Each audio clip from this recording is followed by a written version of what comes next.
Hello, all my dear students. Welcome back again on my YouTube channel literature word. और आज की इस video के अंदर मैं डिस्कस करूंगा बायोग्राफी जेम्स जॉयस की। जैसा कि आपने थंबनेल पर देख लिया होगा कि हम बायोग्राफी को डिटेल से हिंदी के अंदर एक्सप्लेन करेंगे और साथ ही इनके जो इम्पोर्टेंट वर्क्स हैं उनके बारे में भी आपको एक शॉर्ट इंट्रोडक्शन आपको बताई जाएगी। तो वीडियो की शुरुआत करते हैं। देखिए, ये हैं आपके जेम्स जॉयस। इनके आप पिक देख सकते हैं, गूगल पर कहीं भी आप सर्च कर लेना।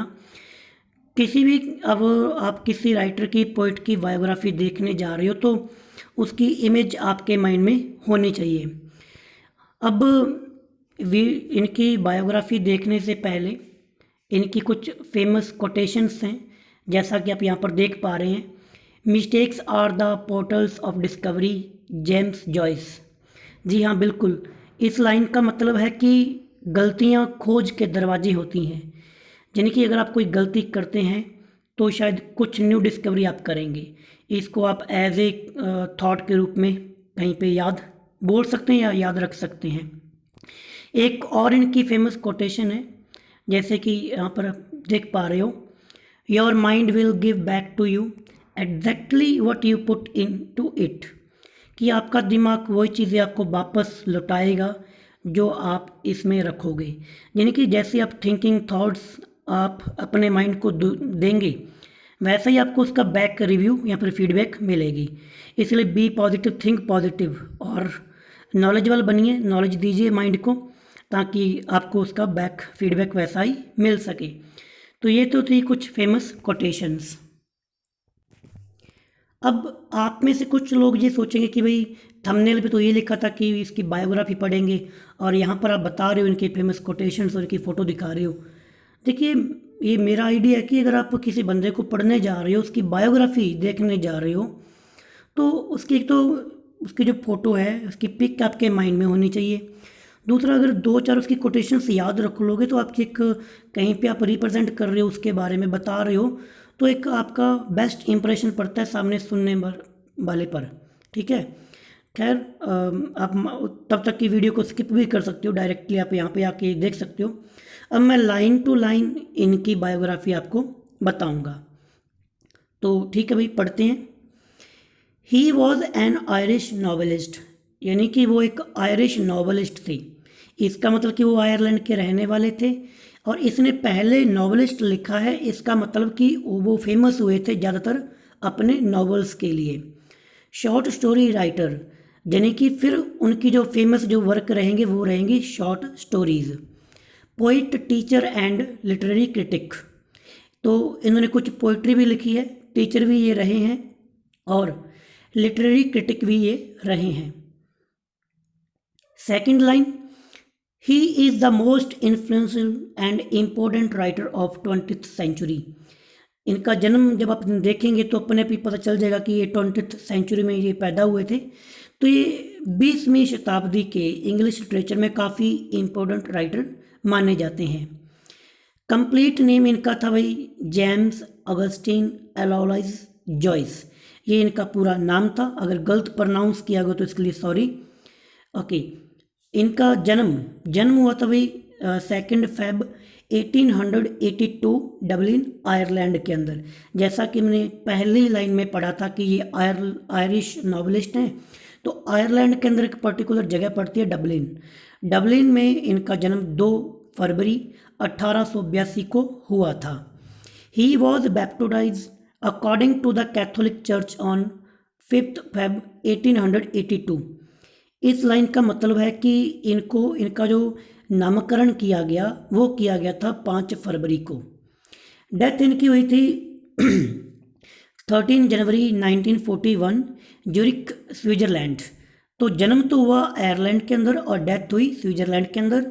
2 फरवरी को जन्म हुआ, 13 जनवरी को डेथ हुई। ईयर याद रख लेना 1882 और डेथ हुई 1941। फादर का नेम था जॉन जॉयस, ये एक कलेक्टर थे, और मदर का नेम था भाई मैरी जैन। अब बात करते हैं इनकी एजुकेशन की। तो Joyce had began his education at Clongowes Wood College a boarding school, यानी कि बोर्डिंग स्कूल ये स्कूल का नेम है। इस स्कूल से इन्होंने अपनी एजुकेशन स्टार्ट की थी in 1888, but he had to leave in 1892 when his father could not longer pay the fees. जब इन्होंने अपनी स्कूल की पढ़ाई शुरू की थी 1888 के अंदर, और इन्होंने स्कूल को छोड़ दिया 1892 के अंदर, क्योंकि इनके जो फादर थे, इनकी फाइनेंशियल कंडीशन काफ़ी वीक थी, वो उस स्कूल की फ़ीस डिपॉजिट नहीं करवा सकते थे, इसलिए 4 साल बाद इन्होंने उस बोर्डिंग स्कूल को छोड़ दिया। In 1893 he studied at Belvedere College in Dublin. तो देखो, स्कूल छोड़ने के बाद यानी कि 92 में स्कूल छोड़ा और 93 के अंदर इन्होंने अपनी पढ़ाई शुरू कर दी डेलोवेरा कॉलेज इन डबलिन। डबलिन के इस कॉलेज में इन्होंने पढ़ाई शुरू कर दी आगे की। फिर 1898 ही studied eight university College Dublin. University जो कि कॉलेज डबलिन के अंदर इन्होंने 1898 के अंदर इन्होंने यूनिवर्सिटी कॉलेज डबलिन में अपनी पढ़ाई की। In 1900 his review of Henrik Ibsen. Henrik Ibsen English literature के अंदर काफ़ी जाना पहचाना नाम है, एसेस के अंदर आप इनको पढ़ते हो। When he dead awaken was published, तो उन पर इनका पहला रिव्यू थे, जो उनका जो वर्क था उसको इन्होंने पब्लिश करवाया in the Fortnightly Review. It was his first publication. ये पहली एक वर्क कह लो जो अपने जेम्स जॉयस ने पब्लिश करवाया था। Joyce had written an article on the Irish literary theatre and his college magazine refused to print it. Joyce had it printed and distributed locally. तो इसके बाद जॉयस ने एक आर्टिकल लिखा, किस पर लिखा भी, आयरिश लिटरेरी पर, आयरिश का जो लिटरेरी थिएटर है उस पर। इनकी कॉलेज की मैगजीन ने उसको पब्लिश करने से मना कर दिया, तो इन्होंने खुद ही उसको अपना प्रिंट करवाया और लोकली बेस पर डिस्ट्रीब्यूशन किया उस वर्क का। आफ्टर ग्रेजुएटिंग फ्रॉम UGCD, यानी कि ऊपर इसकी फुल फॉर्म हो गई यूनिवर्सिटी कॉलेज डबलिन, इन 1902, यानी कि 1902 के अंदर इन्होंने अपनी यूनिवर्सिटी से पढ़ाई पूरी की।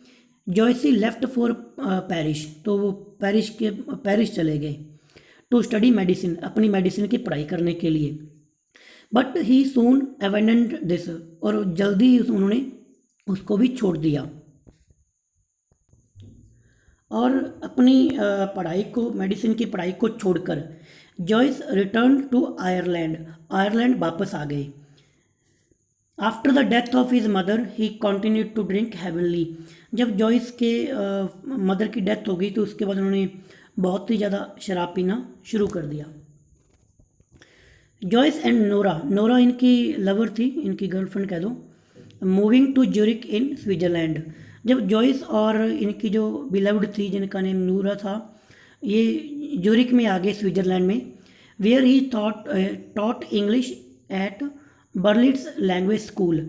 तो यहाँ पर उन्होंने एज ए टीचर काम किया, यानी कि जो ऊपर लिखा था ना स्टार्टिंग में कि एक टीचर भी थे, तो टीचर के रूप में इन्होंने काम किया था, वो किया था स्विट्ज़रलैंड के अंदर। ही शिफ्ट टू टेरिस्ट, फिर वहाँ से वो शिफ्ट हो गए टेरिस्ट के अंदर एक जगह भी Trieste. Later Nora gave birth to their first child George. फिर नोरा ने पहले बच्चे को जन्म दिया, एक लड़के को जिसका नाम था जॉर्ज। इन 1906 ही विजिटेड रोम। 1906 के अंदर ये रोम चले गए, क्योंकि वहाँ पर इनको एक बैंक के अंदर काम मिल गया था, taking employment as a clerk in a bank. He disliked Rome and return to Trieste. तो उनको रोम ज़्यादा पसंद आया नहीं, तो वापस वहाँ से टेरिस्ट आ गए। इन 1907 में his daughter Lucia was born. तो इनकी एक बेटी का जन्म हुआ जिसका नेम था लूसिया। आगे, Dubliners is a collection of 15 short stories by James Joyce, first published in 1914। ये अपने लिए इम्पोर्टेंट है भाई। इनकी पहली जो बुक आई थी उसके अंदर 15 कहानियाँ थी, उस बुक का नेम था डबलिनर्स। इसकी फ़ोटो मैं आपको लास्ट में दिखा दूँगा। इनकी जो फेमस बुक्स हैं उनकी बुक्स की जो प्रिंटिंग ऊपर जो फ्रंट है वो कवर दिखा दूँगा कैसा है।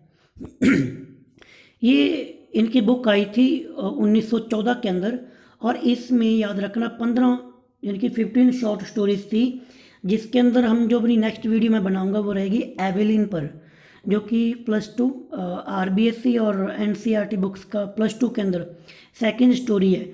वो सेकंड स्टोरी जो आपकी है वो इसी बुक में से ली गई है, एवेलिन। ठीक है, तो यार इसलिए ये अपनी जो इनका जो कलेक्शन था, ये बुक इनका नेम याद रखना, डबलिनर्स, ये बुक का नेम था। इसके अंदर 15 कहानियाँ थी और एक कहानी अपनी एवेलिन थी। फेमस स्टोरीज आर, अब इस बुक में और भी कुछ फेमस कहानियाँ थी, अगर आपको फ्री टाइम मिले तो आप इनको भी पढ़ सकते हो, या फिर कहीं यूट्यूब से इनकी समरी वगैरह सुन सकते हो। तो वो थी द सिस्टर्स और एन एनकाउंटर, और एक और है आफ्टर द रेस, और इसी में आप जोड़ लेना, ऐड कर लेना एवेलिन, क्योंकि ये अपने सिलेबस के अंदर है।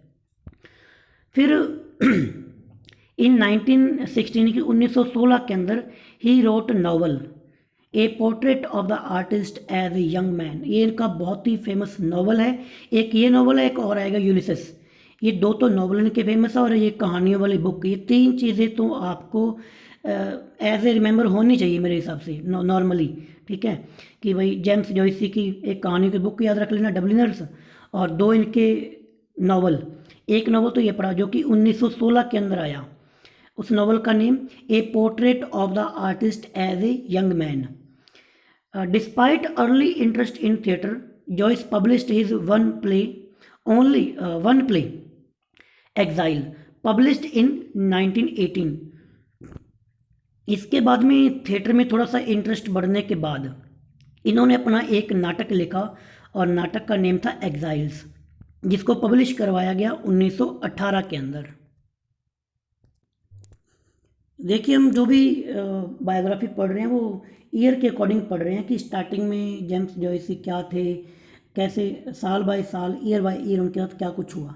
ठीक है, आप इसका स्क्रीनशॉट लेकर अगर बायोग्राफी नोट करना चाहते हो तो अपने खुद भी लिख सकते हो। आगे पढ़ते हैं भाई। इन 1922 1922 के अंदर Joyce published his famous novel Ulysses. तो अब 1914 के अंदर तो डबलिनर्स, 1916 के अंदर इनका the portrait of a artist वो नॉवल, और 1922 के अंदर इनका सेकंड फेमस नॉवल यूलिसेस। अब ये दो नॉवल के कारण ये काफ़ी फेमस हुए, इसलिए स्टार्टिंग में पढ़ा था कि आयरिश नॉवलिस्ट, फिर ये शॉर्ट स्टोरी की बात आती है इनकी। और आगे in 1930s he travelled frequently to Switzerland for eye surgeries. तो आँखों में कुछ प्रॉब्लम होगी, आँखों की सर्जरी के लिए ये 1930 की शताब्दी के अंदर लगातार स्विट्ज़रलैंड आते रहे। इनकी 12 सर्जरीज हुई थी, 12 बार आँखों की सर्जरी हुई, and for treatments of his daughter Lucia. और वहाँ पर इसी के साथ इनकी बेटी का भी इलाज चल रहा था, ट्रीटमेंट चल रहा था लूसिया का, क्योंकि वो मेंटल हेल्थ उनको कोई प्रॉब्लम थी इनकी बेटी को, तो इसलिए वो स्विट्ज़रलैंड आते रहे 1930 के अंदर। इन 1923 ही स्टार्टेड हिज वर्क फैगन्स वेक। 1923 के अंदर उन्होंने अपना एक बुक पे काम शुरू किया, बुक का नेम था Finnegans Wake. In 1926 Joyce had completed the 2 parts of the book. तो इस किताब के 1926 में इन्होंने 2 पार्ट कंप्लीट कर लिए। फिर 1931 में his work slow down due to death of his father and mental health of his daughter Lucia. फिर 1931 के अंदर इनका थोड़ा सा लिखने का काम थोड़ा इन्होंने कम कर दिया, क्योंकि एक तो इनके फादर की डेथ हो गई थी, और इनकी डॉटर थी लूसिया, उसकी मेंटल हेल्थ काफ़ी वीक चल रही थी उसके कारण। फिर ऑन 4 मई 1939 ही पब्लिश्ड इस बुक। तो फिर जाकर 1939 के अंदर इन्होंने अपनी बुक, जिस पर 1923 में लिखना शुरू किया था, उसको पब्लिश करवाया। Joyce work has been an important influence on the writer. तो ये इनके कुछ ऊपर तो फेमस वर्क आ गए। अब इन्होंने जो लिखा उसका प्रभाव किन लोगों पर पड़ा। Joyce work has been an important influence on the writer such as Samuel Beckett. आप नाम सुना होगा, लिटरेचर के अंदर काफ़ी फेमस नेम है सैमुअल बकेट, और फ्लैन ओ बैरिन और डेविड लॉज। इन पर काफ़ी असर पड़ा, यानी कि ये लोग इनसे प्रभावित थे, जेम्स जॉयस से। फिर इनकी लास्ट में भाई on 11 January 1941 Joyce underwent surgery in Zurich for a ulcer. तो इनको अल्सर था जिसके कारण इनकी सर्जरी चल रही थी, तो वहाँ पर ये 11 जनवरी 1941 को ज्यूरिक में थे, वहाँ पर कोमा में चले गए। तो उसी के 2 दिन बाद यानी कि 13 जनवरी 1941 को he died in Zurich Switzerland at the age of 58। तो 2 दिन बाद इनकी डेथ हो गई, तब ये 58 साल के थे। His body was buried in Fluntern cemetery Switzerland. तो स्विट्जरलैंड के अंदर इनकी बॉडी को बरीड किया गया। अब थोड़ी सी ओवरऑल बात करते हैं इनके बारे में। ही used stream of consciousness technique in his work. ये अपने वर्क के अंदर एक टर्म निकल के आती है लिटरेचर के अंदर, स्ट्रीम ऑफ कॉन्शियसनेस, उसका ये काफ़ी यूज़ करते थे। अभी मैं बता देता हूँ कि ये क्या होता है, 1 मिनट रुकिए, हम चलते हैं उस स्लाइड पर। तो आप यहाँ पर देख सकते हैं ये स्ट्रीम ऑफ कॉन्शियसनेस के बारे में है। एक continuous flow of ideas, thoughts and feelings, यानी कि आइडियाज़ और थॉट्स और फीलिंग का लगातार जो फ्लो है, as they are experienced by a person, कि कोई भी बंदा अपनी लाइफ में जो उसके दिमाग में जो आइडियाज़ आते हैं, थॉट्स आते हैं या फीलिंग्स आती हैं, उनका फ्लो होता है। ए स्टाइल ऑफ राइटिंग, ये लिख कर बयान किए जाते हैं। That expresses this without using the usual methods of description and conversation, बल्कि कोई डिस्क्रिप्शन नहीं दिया जाएगा कि ये विचार क्यों आया, ना ही कोई कन्वर्सेशन बताई जाएगी कि भाई ये विचार कैसे कब आया। सीधा डायरेक्ट जो भी किसी बंदे के दिमाग में आइडियाज़ आते हैं या फिर थॉट्स आते हैं, उसको सीधा डायरेक्ट लिखा जाता है। स्ट्रीम ऑफ कॉन्शियसनेस, ये अपने एक लेडी को आप पढ़ते हो लिटरेचर के अंदर, वर्जीनिया वुल्फ, उनसे भी ये काफ़ी नाम जुड़ा हुआ है, स्ट्रीम ऑफ कॉन्शियसनेस। और +2 लिटरेचर के अंदर तो ये एक आपके टर्म के अंदर, ये लिटरेरी टर्म्स के अंदर भाई ये क्या होता है, तो इसको थोड़ा ध्यान में रखना। इस पॉइंट को आप लिख सकते हो या फिर स्क्रीनशॉट ले सकते हो, स्ट्रीम ऑफ कॉन्शियसनेस। चलिए वापस बात करते हैं इनके जो ये लिखते थे, इन्होंने जो नावल वगैरह लिखे या शॉर्ट स्टोरीज लिखी, पोइम वगैरह कुछ भी लिखा, उनका असल में थीम क्या था, ओवरऑल थीम क्या होता था। The main themes of his writings are Dublin, Irish social conditions, Catholicism and death. तो डबलिन और आयरिश की जो सामाजिक कंडीशंस थी लोगों की, या कैथोलिज्म था, और डेथ, मृत्यु। तो ये थीम इनके वर्क के रहे हैं, जो इम्पोर्टेंट थीम है, मेन थीम जो रहेंगे। इनकी कहानी आप देखोगे तो ज़्यादातर इन्हीं के इर्द गिर्द घूमेंगी। जैसे कि एवेलिन, हम जो नेक्स्ट बनाएंगे वीडियो, उसके अंदर जो एवेलिन है वो लड़की, उसकी मदर की डेथ हो गई, उसके बड़े भाई की डेथ हो गई, तो डेथ को काफ़ी हद दिखाया गया है, और वो भी डबलिन के अंदर ही थी। उसकी सोशल कंडीशंस क्या है, सामाजिक ताना बाना, वो भी यहाँ पर दिखाया गया है। इनकी कुछ फेमस बुक्स के नेम यहाँ पे दिए गए हैं। पोइट्री बाय जेम्स जॉयस, एक तो ये द होलिक ऑफ ऑफिस, ये 1904 के अंदर आया। 1907 के अंदर चैम्बर म्यूज़िक, इसके अंदर 36 शॉर्ट लिरिक्स थे, यानी कि 36 छोटी छोटी पोइम्स कह लीजिए आप। फिर 1912 के अंदर गैस फ्रॉम ए बर्नर, और लास्ट में एक pure recent death of his father, अपने पापा की मृत्यु होने के बाद 1932 में इन्होंने लिखा था। ये एक्स्ट्रा वर्क हैं कुछ इनों के, जो मेन थे वो तो अपने वैसे पीछे बात कर ही ली, ठीक है। ये कुछ एक्स्ट्रा हैं, ये याद रहे ना रहे, वो जो 3 मेरे अकॉर्डिंग जो 3 है फेमस, उनको आप याद रखना। अभी मैं उनकी फ़ोटो आपको दिखा देता हूँ कि कहाँ पर है। चलो उससे पहले थोड़ा सा एक ब्रीफ आप और समराइज़ कर लीजिए इनकी बायोग्राफी को। 1882 से लेकर 1941 तक इनका टाइम पीरियड था, और ही वॉज आयरिश, ये आयरिश थे। इन्होंने इन्हीं के टाइम पे आयरलैंड को इंडिपेंडेंस मिली थी। He was born in Dublin, Dublin में जन्म हुआ था, and wrote most about Dublin, और ज़्यादातर डबलिन के बारे में इन्होंने लिखा। He belong to a middle class family, middle class family से बिलोंग करते थे। ए ब्रिलियंट स्टूडेंट, काफ़ी होशियार बच्चे थे। He attended University College Dublin, ये अंडरलाइन जो वर्ड किए गए ना अलग कलर में, इनको थोड़ा दिमाग में रखना। नॉवेलिस्ट थे, शॉर्ट स्टोरी राइटर थे, पोइट थे, टीचर थे और क्रिटिक थे, हमने पहले बात कर ली। इनकी जो बुक थी डबलिनर्स, उसकी बात यहाँ पे की गई है, उस थोड़ा सा ओवरव्यू दे रहा हूँ यहाँ पे मैं। Dubliners is a collection of 15 short stories by James Joyce, first published in 1914। 1914 के अंदर आई थी और पहले कहानियों की बुक थी जिसके अंदर 15 कहानियाँ थी। ठीक है। फेमस स्टोरीज, इसमें जो फेमस स्टोरीज हैं वो कौन कौन सी हैं? The sister, an encounter, Araby, after the race, और एक और ऐड कर लेना, वो अपनी रहेगी Eveline. In stories a naturalistic depiction of Irish middle class life, जो नेचुरल जो डिपिक्शन यहाँ पे बताया गया है आयरिश मिडिल क्लास का, Dublin in the early years of 20th century, 20वीं शताब्दी के शुरुआती दौर का। फिर इनका जो नॉवल मैंने आपको बताया था, ये portrait of artist as a young man novel, जो कि 1916 के अंदर आया, उसके बारे में यहाँ पे ब्रीफ इंट्रोडक्शन आप देख सकते हैं। Written in a modernist style, modern यानी कि आज के वर्तमान स्टाइल में लिखा गया है।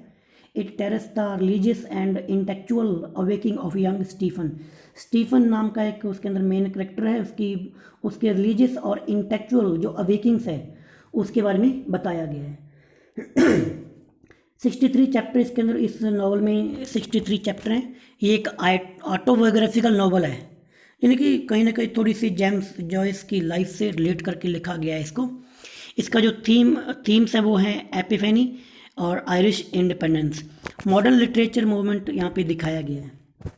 फिर जॉयस जो best known for Ulysses novel, इनको और भी अगर जानो तो जो फेमस जो जाने जाते हैं वो यूलिसिस के लिए जाने जाते हैं, जो कि 1922 के अंदर इनका नावल आया था। यानी कि ओवरऑल एक ही बताना हो तो आप यूलिसिस बताना, सेकंड बताना हो तो आप ये वाला बताना portrait of artist as a young man, और तीसरा अगर बात करनी हो तो आप डबलिनर्स जो इनकी शॉर्ट स्टोरीज की बुक्स थी उसके बारे में बता सकते हो। तो यूलिसिस के बारे में थोड़ा बता देता हूँ। The most important work of modernist literature, ये जो मॉडर्न लिटरेचर है उसके अंदर काफ़ी फेमस वर्क है। एज इट कॉल्ड, इसे कहा जाता है demonstration and summation of the entire movement. ये पूरा मॉडर्निज्म जो लिटरेचर है ना उसका सारे का सारा इसके अंदर समराइज करके बताया गया है। इसका जो टाइटल दिया गया है ना यूलिसिस, ये होमर्स की एक एपिक पोइम थी ओडिसी, उसका जो हीरो था यूलिसिस, यानी कि जो होमर जो कि एक पुराने एंशाइंट टाइम के एक पोइट थे, राइटर कह लीजिए, उन्होंने एक पोइम लिखी थी, एपिक पोइम, यानी कि काफ़ी लंबी सी पोइम लिखी थी।